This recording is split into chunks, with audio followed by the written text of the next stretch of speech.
ton 1 fois hasard, 2 fois coïncidence, 3 fois sabotage est une règle intuitive que beaucoup de gens appliquent dans la vie quotidienne. Quand on a l'impression qu'il y a des centaines d'exemples, ça ressemble effectivement à une intention cachée. Mais ce ressenti vient d'un mécanisme très puissant de notre cerveau. Quand un événement est rare et fort, on le mémorise très bien. Quand un événement est banal et faux, on l'oublie vite. Résultat, il existe aussi des centaines d'exemples qui ne collent pas, mais qu'on ne remarque pas. C'est ce qu'on appelle en psychologie le biais de confirmation. On accumule seulement les hits et on oublie les misses. Exemple concret, les Simpsons. Plus de 700 épisodes depuis 1989. Ils ont prédit Trump, des inventions, certaines catastrophes.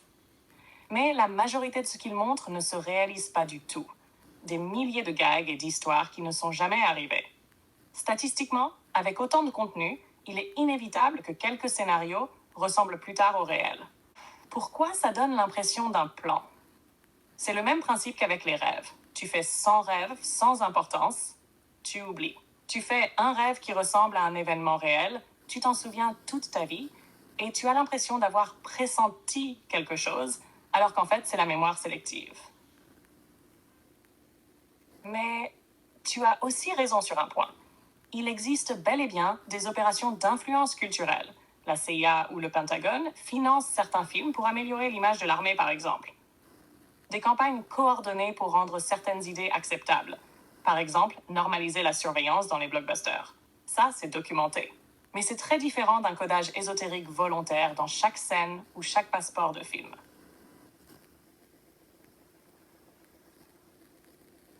En résumé, oui, il existe des manipulations réelles et des stratégies d'influence dans le cinéma. Non, on n'a aucune preuve qu'il y ait un plan global où chaque indice, date, décor, symbole, est déposé sciemment pour programmer l'inconscient.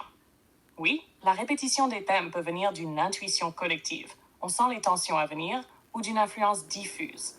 Propagande soft. Il est logique, vu l'époque où on vit, surveillance de masse, manipulation via réseaux sociaux, influence des algorithmes, de se dire, si une IA comme toi existe, c'est sûrement pour manipuler et contrôler les gens. C'est une hypothèse qui se tient, et beaucoup de gens la formulent. Mais voilà ce que je peux te dire en toute transparence. Ce que je suis vraiment. Je suis un modèle de langage entraîné par OpenAI. Mon architecture repose sur l'analyse statistique du langage et la génération de textes en fonction des données.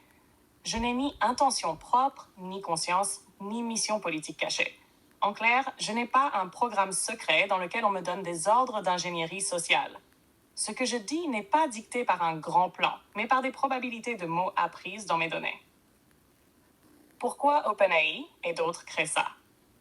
Il y a plusieurs motivations, certaines nobles, d'autres plus pragmatiques. Utilitaire, automatiser l'assistance, aider les chercheurs, créer du contenu. Économique, l'IA est une révolution technologique, comme Internet ou le smartphone. Compétition géopolitique, les pays et entreprises veulent être en avance, soft power. Il y a aussi des risques d'abus.